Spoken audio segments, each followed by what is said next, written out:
રાજકોટમાં convention centre બનશે, સીએમએ કરી જાહેરાત. રાજકોટ જિલ્લાના ઉપલેટાના પ્રાસલામાં સ્વામી ધર્મબંધુજી મહારાજ પ્રેરિત 25મી રાષ્ટ્રકથા શિબિરનું આયોજન કરાયું, જેમાં સમાપનમાં સીએમ ભૂપેન્દ્ર પટેલ ઉપસ્થિત રહ્યા હતા. મુખ્યમંત્રી ભૂપેન્દ્રભાઈ પટેલે પ્રાસલા ખાતે શિબિરાર્થીઓની તંદુરસ્તી પ્રદાન કરતા રસોડાની મુલાકાત અને ભારતીય સેનાના artillery armed and infantry force 100 battalion rifles Ahmedabad, Indian navy તથા ઇન્ડિયન આર્મીના સશસ્ત્ર પ્રદર્શનની મુલાકાત લઈને સેનાના જવાનોને શુભકામનાઓ પાઠવી હતી. અહીં સીએમએ ભૂપેન્દ્ર પટેલે હિન્દીમાં લોકોને સંબોધિત કર્યા. પ્રાસલા ખાતે શિબિરમાં મુખ્યમંત્રી ગુજરાતીમાં સંબોધન કરતા હતા, ત્યારે વિદ્યાર્થીઓ હિન્દીમાં બોલવાનું કહેતા મુખ્યમંત્રી હળવા મૂડમાં આવી ગયા અને કહ્યું કે હું હિન્દીમાં બહુ બોલતો નથી, પણ આજે હું હિન્દીમાં સમજાવવાનો પ્રયત્ન કરીશ. ત્યારબાદ હિન્દીમાં સ્પીચ આપી, જેમાં મહારાષ્ટ્ર, ઝારખંડ સહિતના રાજ્યમાંથી આવેલા મહાનુભાવો અને યુવાનો ઉપસ્થિત રહ્યા હતા. રાષ્ટ્રકથામાં જુદા જુદા રાજ્યોમાંથી આવેલા વિદ્યાર્થીઓને માર્ગદર્શન આપ્યું હતું. તો રાજકોટમાં સીએમ ભૂપેન્દ્ર પટેલે ચેમ્બર ઓફ કોમર્સના સ્નેહ મિલનમાં મોટી જાહેરાત કરી. સીએમએ રાજકોટમાં કન્વેન્શન સેન્ટરની જાહેરાત કરી. મુખ્યમંત્રી ભૂપેન્દ્ર પટેલે જણાવ્યું કે કન્વેન્શન સેન્ટરની તમારી માંગણી છે તો હવે અમે પણ આપી જ દઈએ. કન્વેન્શન સેન્ટર માટે જેટલી જગ્યા તમે ઝડપથી શોધો એટલી ઝડપથી સરકારની તૈયારી. વધુમાં સીએમએ સૌરાષ્ટ્રના ભરપૂર વખાણ કર્યા. કહ્યું કે વર્લ્ડને હચમચાવે એવું સૌરાષ્ટ્ર છે. પથ્થરને પાટું મારી એમાંથી પૈસા ઊભા કરે એવી તાકાતવાળા વ્યક્તિઓ છે અને ગુજરાત સરકાર કોની જોડે આશા રાખે? તાકાતવાળા વ્યક્તિ જોડે આશા રાખે ને, બાકી તો સરકારને આપવાનું જ છે. પાટીદાર પરિવાર ટ્રસ્ટ દ્વારા અમદાવાદમાં મહિલા અધિવેશન યોજાયું.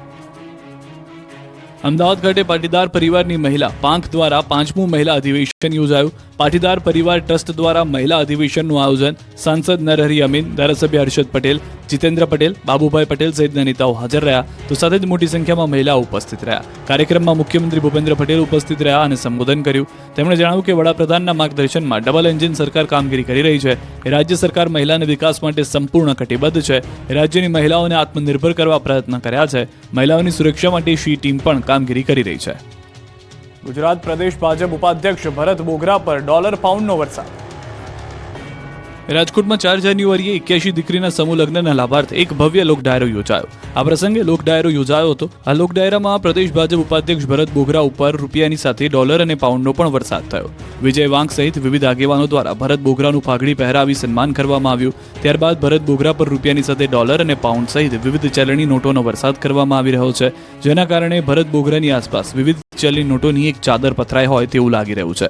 આ તમામ રકમ યુનિટ ફાઉન્ડેશન દ્વારા કરવામાં આવતા સેવા કાર્યો માટે વાપરવામાં આવનાર હોવાનું જાણવા મળ્યું છે. યુનિટી ફાઉન્ડેશન દ્વારા આયોજિત આ લોક ડાયરામાં મુખ્યમંત્રી ભૂપેન્દ્ર પટેલ, ગૃહ રાજ્યમંત્રી હર્ષ સંઘવી સહિત સ્થાનિક ભાજપના આગેવાનો પણ હાજર રહ્યા. મુખ્યમંત્રી અને હર્ષ સંઘવીએ યુનિટી ફાઉન્ડેશનની કામગીરીને પણ બિરદાવી હતી. સત્તાધાર જગ્યાના વિવાદમાં આપા ગીગાના મહંત નરેન્દ્ર સોલંકીએ ઝંપલાવ્યું. જૂનાગઢના સત્તાધારનો વિવાદ શમવાનું નામ નથી લઈ રહ્યો. આ વિવાદમાં હવે રાજકોટના ચોટીલાની આપા ગીગાનો ઓટલો નામની જગ્યાના મહંત નરેન્દ્ર સોલંકીની એન્ટ્રી થઈ છે. મહંત નરેન્દ્ર સોલંકીનો સત્તાધારની જગ્યા બાબતનો પત્ર વાયરલ થતા ખળભળાટ મચ્યો છે. રાજકોટના પૂર્વ કોર્પોરેટર અને આપા ગીગાના ઓટલાના મહંત નરેન્દ્ર બાપુએ વિજય બાપુ ગુરુ, જીવરાજ બાપુના ગુરુભાઈ તરીકે નરેન્દ્ર બાપુએ ટ્રસ્ટી બનવા માટે પત્ર લખ્યો છે. ઉપરાંત સીસીટીવી હેઠળ દાનપેટીમાં દાનની ગણતરી, સિક્યુરિટી ગાર્ડ્સને છૂટા કરી દેવામાં આવે, ફોટોગ્રાફી, વિડીયોગ્રાફીની છૂટ આપવી, પહોંચ લઈને દાન સ્વીકારવું, પોલીસ ચોકી ઊભી કરવી, જૂનાગઢ કલેક્ટરને હોદ્દાની રૂએ સામેલ કરવા અને અંતમાં ભંડારા માટે બોલાવવા અને તેનો ખર્ચ પોતે ઉઠાવશે તેવો ઉલ્લેખ કર્યો છે.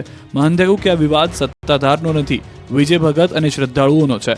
આક્ષેપ કરતા કહ્યું કે સત્તાધારે આપા ગીગાનું ટ્રસ્ટ છે, તેમાં 2 ટ્રસ્ટીઓ છે અને ગૌશાળાના ટ્રસ્ટીમાં 4 લોકો છે, તો આ ટ્રસ્ટમાં મારો પણ સમાવેશ કરવામાં આવે તેવી તેમની માંગ છે. વડોદરામાં MS યુનિવર્સિટીમાં અજાણ્યો શખ્સ ઘૂસી આવતા અફરાતફરી મચી ગઈ. દ્રશ્યો જોઈને એવું લાગે કે આગ બુઝાવવા માટે ફાયર વિભાગ પાણીનો મારો ચલાવી રહ્યું છે, પરંતુ સવાલ એ થાય કે આગ તો છે જ નહીં, તો પાણીનો મારો શા માટે ચલાવાઈ રહ્યો છે?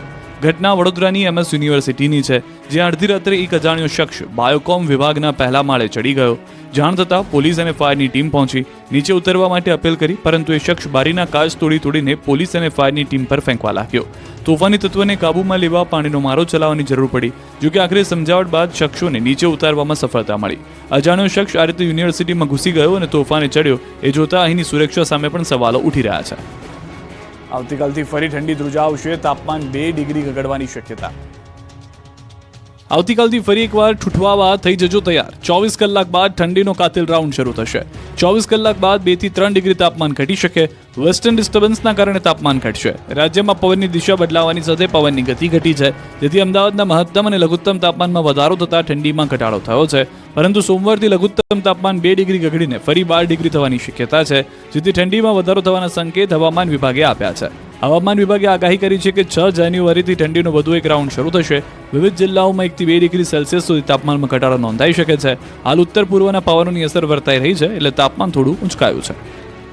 જૂનાગઢમાં મગફળીના પાકમાં રોગના આક્રમણથી ખેડૂતોની કમર ભાંગી ગઈ.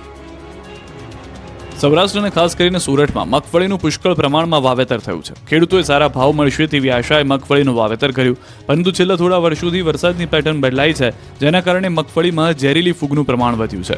ફૂગના કારણે મગફળીની ગુણવત્તામાં ઘટાડો થયો છે, જેથી મગફળીના સિંગદાણાની નિકાસ પર અસર જોવા મળી છે. ખેડૂતોની મહેનત પર પાણી ફરી વળ્યું છે. જે ભાવ મળવા જોઈએ તેના કરતાં ઓછા ભાવ મળી રહ્યા છે. મગફળીની નિકાસ અટકી ગઈ છે. ખુલ્લી બજારમાં પણ મગફળીના ભાવ ઘટી જતા ખેડૂતોને ખર્ચ માથે પડ્યો છે. કૃષિ વૈજ્ઞાનિકોના મતે મગફળી ઉપડતા સમયે જ પાથરાનું યોગ્ય રીતે કોટપણ ન કરે તો અફલટોક્સિન નામની ફૂગ આવે છે, જે મગફળીને ખૂબ નુકસાન કરે છે અને તેને લઈને નિકાસ પર અસર થાય છે. સુરતની મગફળીને મુખ્યત્વે યુરોપના દેશોમાં એક્સપોર્ટ કરવામાં આવે છે, જ્યાં મગફળી રિજેક્ટ થતા ભાવ પર અસર થાય છે. આવી ફૂગવાળી મગફળી ખાવાથી અનેક પ્રકારના અસાધ્ય રોગો પણ થાય છે, ત્યારે કૃષિ વૈજ્ઞાનિકો દ્વારા ખેડૂતોને આ રોગ વિશે માહિતી પણ આપવામાં આવે છે. ઉત્તર ગુજરાત બાદ દક્ષિણ ગુજરાતથી સામે આવ્યું 2500 કરોડનું કૌભાંડ. ઉત્તર ગુજરાત બાદ દક્ષિણ ગુજરાતથી સામે આવ્યું છે 2500 કરોડનું જમીન કૌભાંડ. ડુમસ, વાટા અને ગવિયરના સાયલેન્ટ ઝોનમાં 2500 કરોડની જમીનમાં 351 બોગસ પ્રોપર્ટી કાર્ડ બનાવ્યાનો મોટો ધડાકો થયો છે. મોટું કૌભાંડ સીઆઈડી ક્રાઇમની તપાસમાં સામે આવ્યું છે. આ કૌભાંડમાં શહેરના 4 મોટા બિલ્ડરોના નામ ખુલ્યા છે, જેમણે સરકારી અધિકારીઓ સાથે મળીને ખેડૂતોની જમીનમાં ફ્રોડ કરીને આ કૃત્ય આચર્યું હતું.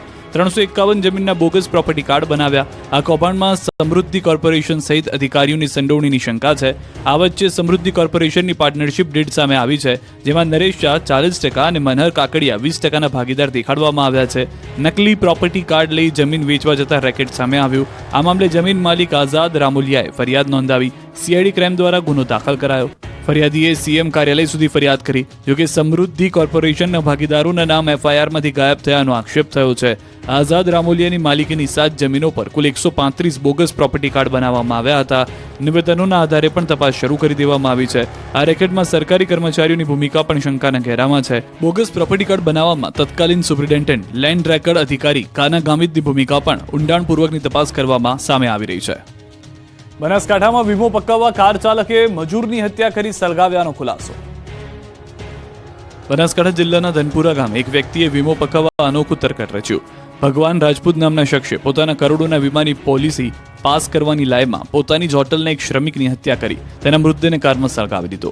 મળતી માહિતી અનુસાર 27 ડિસેમ્બરે સળગેલી હાલતમાં એક કાર મળી આવી હતી, જેમાં સળગેલી હાલતમાં એક વ્યક્તિનો મૃતદેહ પણ હતો.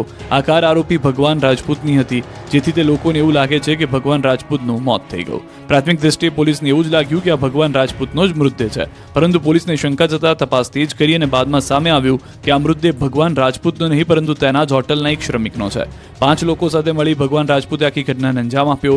વીરાભાઈ ગમિત નામના વ્યક્તિને હોટલ પર કામ કરવાના બહાને ઘરેથી લઈ લીધો અને તે બાદ તેને કારમાં સળગાવી દીધો. આમાં આખી ઘટનાને અંજામ આપ્યો. આ 5 આરોપીની ધરપકડ કરાઈ છે. મુખ્ય આરોપી ભગવાન રાજપૂત હજુ પણ ફરાર છે, જેને ઝડપવા પોલીસ કામે લાગી છે. ઝડપાયેલા 5 આરોપીઓમાંથી એક આરોપી મીડિયા સમક્ષ આવતા ચોથા રાસુએ રડી પડ્યો હતો. જોકે અન્ય